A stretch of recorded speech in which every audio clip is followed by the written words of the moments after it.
Hello and welcome to this Against the Storm tutorial on overlays. As I mentioned in the introductory tutorial, this series will be covering all aspects of the gameplay, all of the various features and mechanics of the game. However, with the game still being in early access, some of these aspects may be altered slightly or greatly throughout the development period. When that happens, I plan to provide some kind of update, either with an updated tutorial video or at a minimum as a pinned comment. With that said, let's get started. Overlays. There are different overlays in the game that allow you to control or at least see various things without having to open up the specific building interfaces, mostly and especially. So the first overlay that I want to talk about is the worker overlay.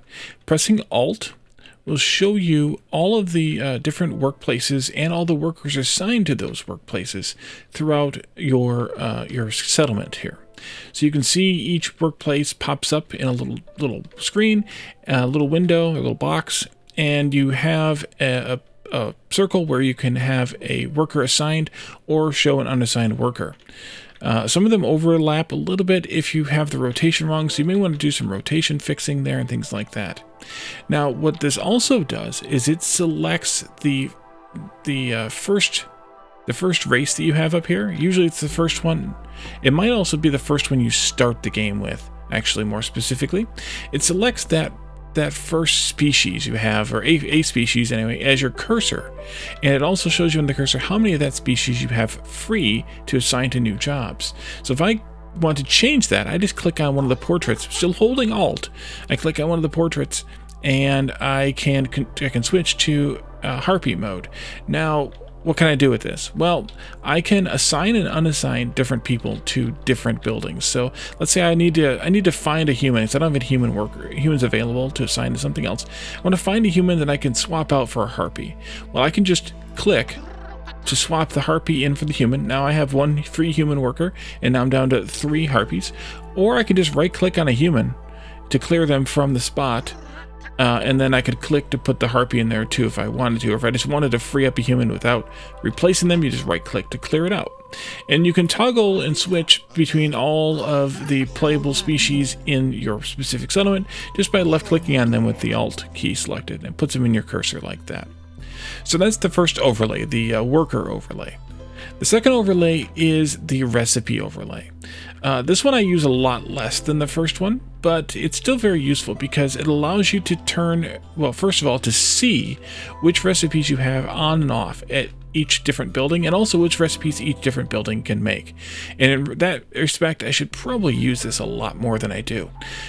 So you can say, well, I want my scavenger's camp to not pick up eggs anymore, only roosts, or I could say pick up them both. Now you can't control the newer things with the prioritization and things like that here, but you can at least turn the recipes on and off, which is the bigger key for that. And the same thing goes for the production buildings. You want to say, oh, and I actually pointed this out in my last tutorial, because this is the same town. I have biscuits being made in 2 different places right now. Do I still want biscuits made in 2 different places? Maybe I do, maybe I don't. I can go and uncheck one or the other of those, and I can also have seen that I have biscuits being made in 2 different places right now. So you can kind of use that as a reminder to yourself of what each building can make, as well as what you're making in each building, and making sure that you have the best recipe selected for the job. So that's the second overlay, which we'll call the recipe overlay. That's the control key. The third overlay is the resources overlay.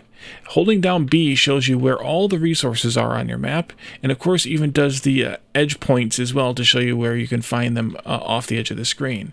So this helps you find, oh, I need to see where I need to go and find some more resources. This will show you all those resources on the map, including coal and copper, which is actually a new change made in 0.37. The coal and copper used to not show up on this, and now they do. This is in addition to or separate from the overlay you see when you have clicked onto a building and it shows you just the resources that building can gather. If you need to see them both, you can still hit the B key and it still shows everything. but by default, this doesn't show any resources in the, or it does show the resources in the range, but it doesn't show any of the resources that do not match that building when you have the building selected. But when you just hold down B, it shows you everything. So if you need to find resources, that's the way to do it. And so that's the resource overlay. And then the final overlay in the game is Z. And Z is the Blight rot overlay, the cyst overlay. This shows you what of all of your buildings have any capability, first of all, any capability to get a Blight rot cyst. And that's only production buildings. It's not any gathering buildings, including farming buildings. It's not houses. It's not anything else. It's just production buildings. It's hard to move around, so we gotta kind of be careful with moving around a little bit with holding down too many keys at once, I guess. But this shows you a few things on these little tooltips here. The first thing is with the name of the building, of course, and then it shows you how many cysts there are currently on the building. And of course, this is this is just current. We don't know how close we are to the next one. We don't know any of that, and it also will show you how much corruption per minute you will gain during the storm from those number of cysts. And then finally here on the Ancient Hearth, it shows you the total number of cysts in your town and how much of the maximum corruption that is equal to. And the maximum corruption is, of course, adjustable using various different methods, including hub levels and some different effects and perks you can get.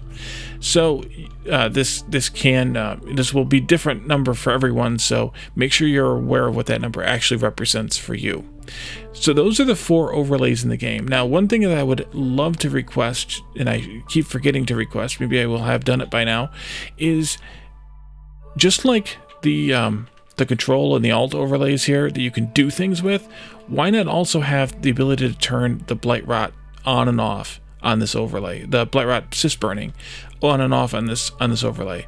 It seems like it would be a very useful thing to do here, and there's plenty of room for it. So adding in the checkbox seems to be something that would be very useful here, because you could then go and see, well, not only do I then know on this overlay how many cysts I have, but am I actually burning the cysts on that building or not? So anyways, those are the 4 overlays in the game. Overlays are a very useful feature of strategy games of all kinds, and this is no exception. If you have any questions or comments on this video, please reach out to me in the comment section below, or find the Discord link in the description and join me on Discord, and we can chat about the game or the series or anything else for that matter. And keep an eye on my Let's Play series, as that will show all of the same types of things as they're in this tutorial, except with the Let's Play setting where the things are a little more practical and being done in real time, as opposed to a bit of a staged video as the tutorials tend to be.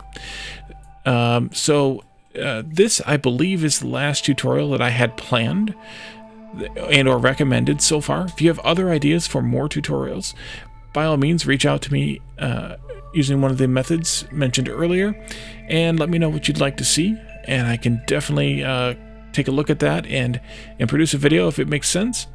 Otherwise, thank you all for watching this video and this whole series, and we will see you in another video. Thanks for watching. Bye for now.